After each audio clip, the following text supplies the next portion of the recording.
Hello and welcome back. We're going to talk about community research today. Generally speaking, traditional PhD programs prepare students to focus on research, including a dissertation during their program in graduate school that's about 175 pages long. The idea is to do double-blind, placebo-controlled experiments randomly assigned. That's a mouthful. It's called double-blind, placebo, randomly controlled experiment. This is called the gold standard. So why do we do this?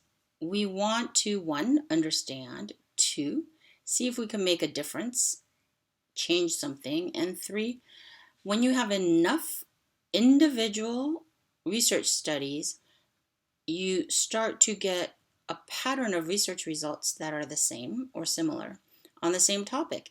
And when you have enough of these projects, you call it programs, then you do something like a meta-analysis, regression, looking at many research projects on the same topic and see if they're consistent. And eventually, after decades, sometimes 100 years, you make a theory. In order to do this, you traditionally do empirical research. This means it can be called scientific, right? So many people say, but it's a social science, like happy. How do you actually know what that looks like, right? It's so abstract and subjective. Well, we have theories to help us explain events, and this includes describing what a behavior is, even a thought, predicting based on past events, and this helps us control our environment. A model is a working blueprint that eventually can turn into a theory. So there's a model called social dominance. Okay, they're saying it's a theory, but I think it's too new. It's more like a model. They're saying the reason we have discriminations is because of social dominance, that something has to be socially dominant.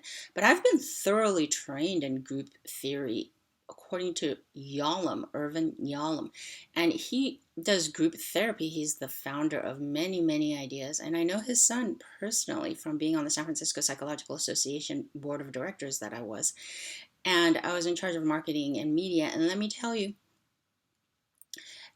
even that theory was wrong and outdated. He claimed that group therapy doesn't work for people with brain injuries or schizophrenic people, but everybody needs love and acceptance. So I absolutely disagreed, and I told his son so, and he agreed with me. So whatever the case, some things are still in development. A paradigm is something that's very theoretically entrenched. An assumption, a framework on how we see the world. And this helps us to communicate with each other and have similar ideas, but sometimes we need to shift our paradigms, such as becoming binary. We thought everything was analog, and then we invented digital technology, so everything, including therapy, can be online, right? So that's a paradigmatic shift. Kuhn wrote a wonderful book about shifting paradigms, paradigmatic shift.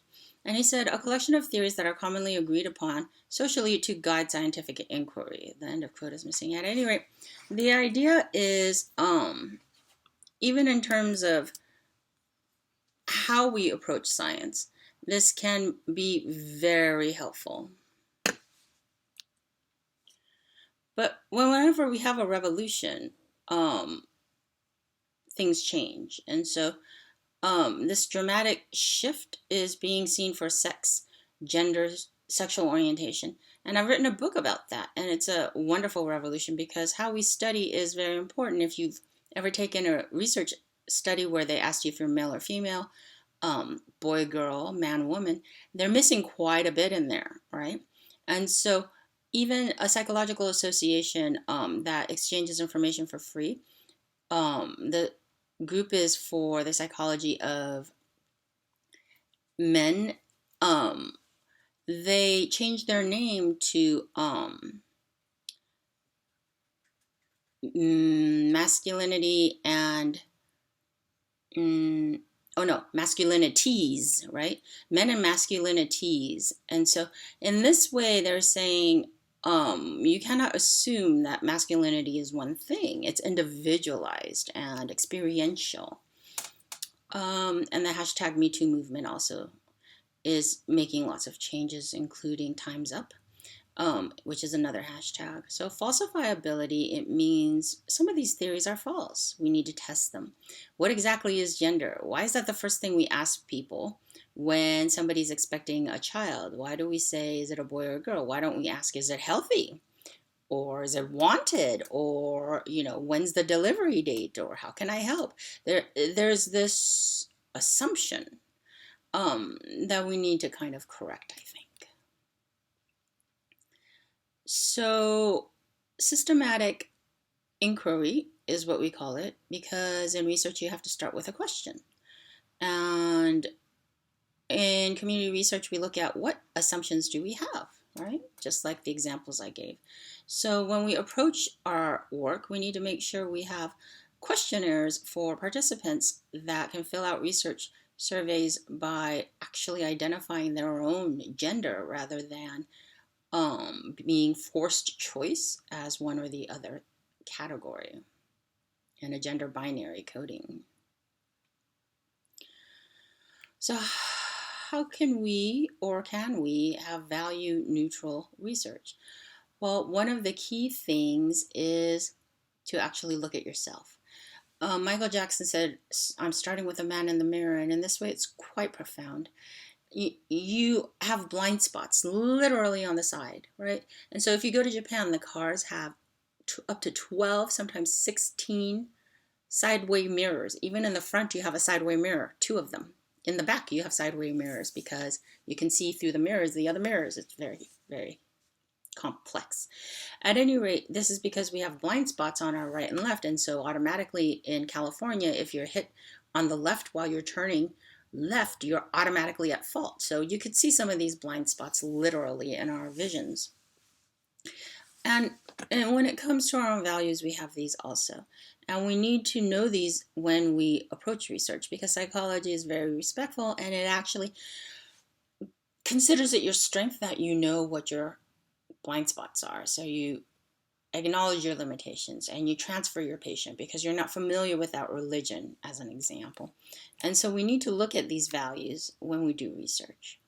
So positivism, everybody knows. You want to look at what works, do more of what works, and not be so psychopathologizing, negative, disease-oriented. But on the other hand, we also need to look at what's post-positivism. So after the positivism, how has it changed our understanding and our way of doing research? Constructivism is about relationships between researchers and participants. And we also look at the quality of research. We also have critical analysis as a major part of how we look at power dynamics, hierarchies, and levels of social groups and systems. When we look at research, we need to make sure everybody has voice, and this becomes difficult because the vast majority of research is on what population? Who are the participants? Are most of the research participants from senior citizen convalescent homes? Are most of the research participants from elementary school?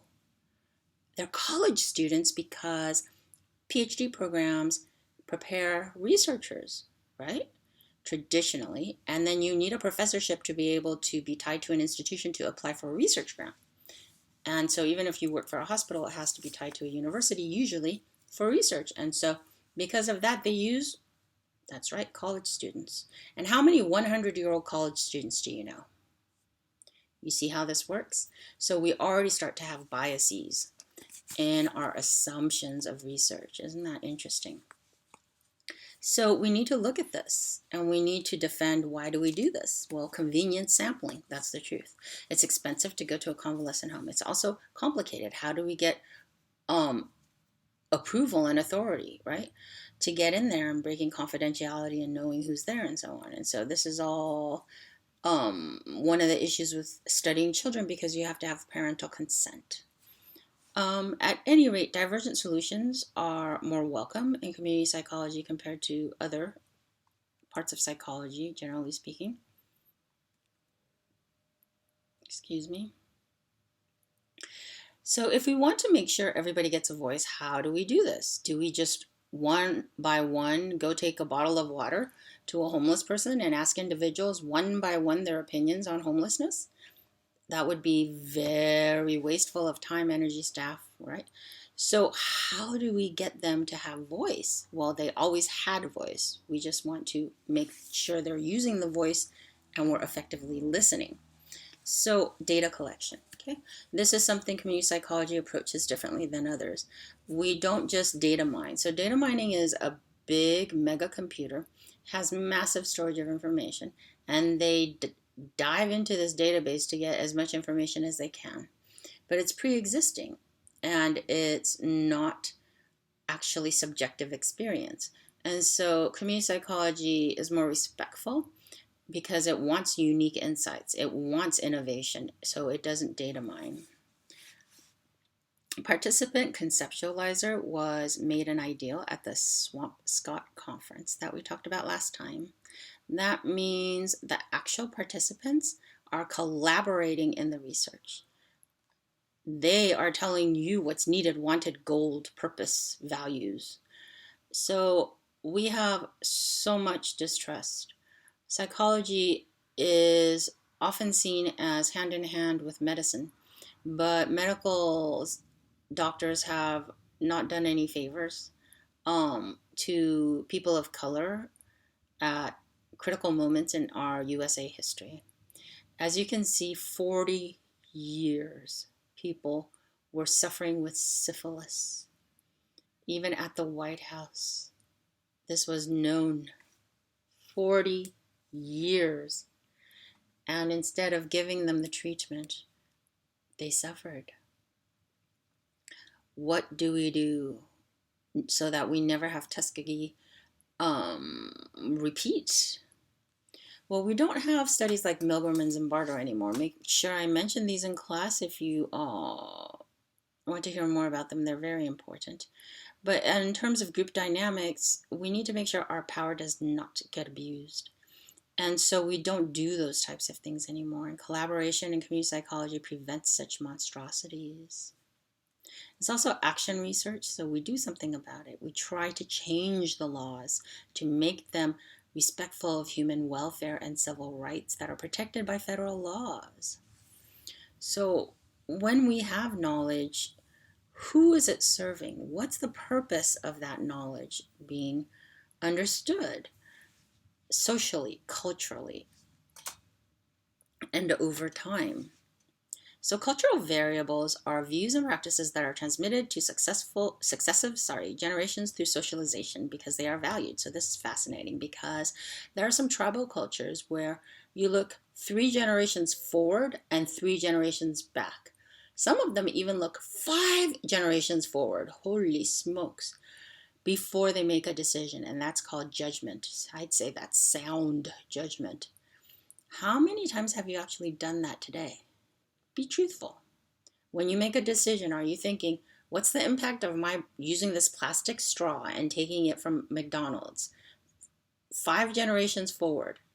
Well, you're killing fish. The food chain is suffering.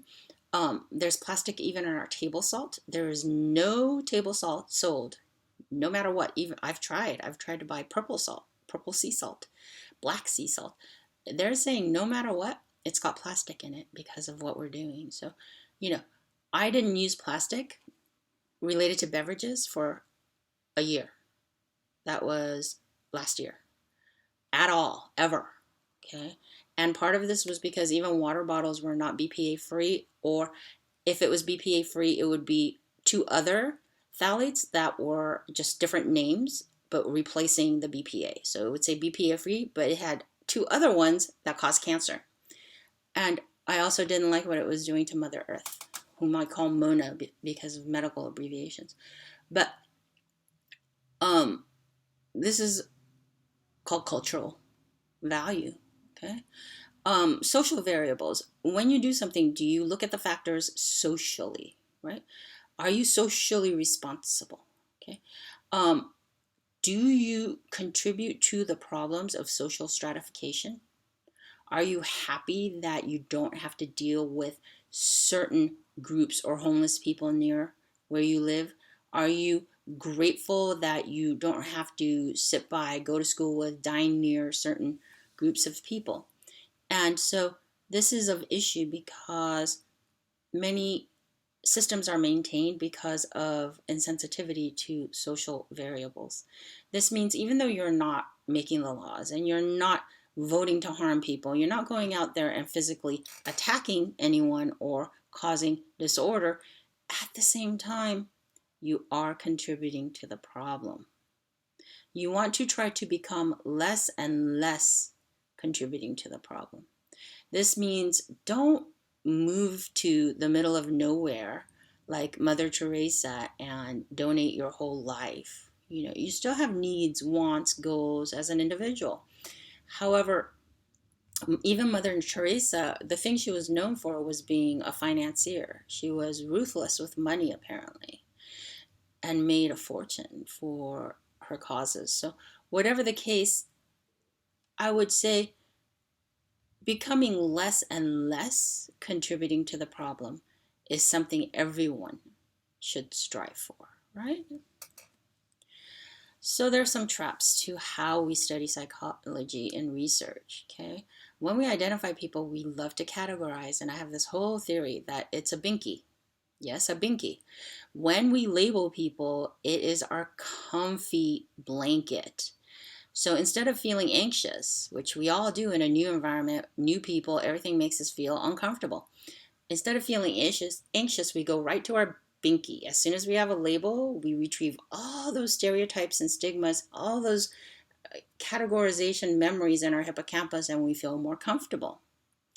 So you see the most luxurious, stunning fields of gold, way hair, unbelievably thin fit, and they turn around and it's Axl Rose. You thought it was Farrah Fawcett. Well, you're too young to even know who that is, but whatever the case. Why do we have these categories? Why do we just assume and identify people as one thing or another? So, this is tested by social psychology all the time, and we need to work on this.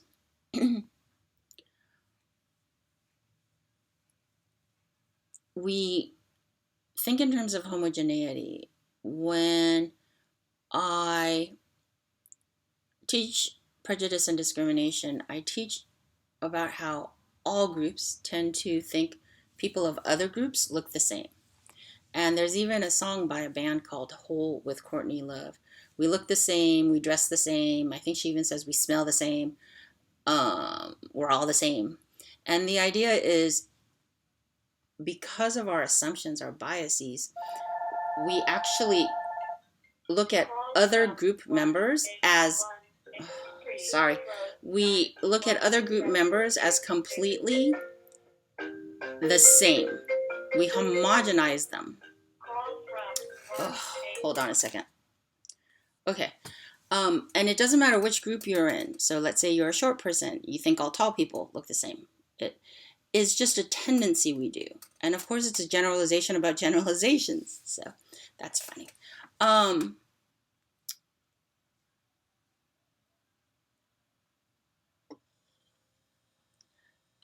When we look at what depression is, it is not defined in the same way in other cultures and other places. For some cultures, the idea of even anxiety can be considered more spiritual, right? And we will not impose on those cultural practices or those religious beliefs or spiritual beliefs. So we need to be careful not to impose our way of doing things onto others.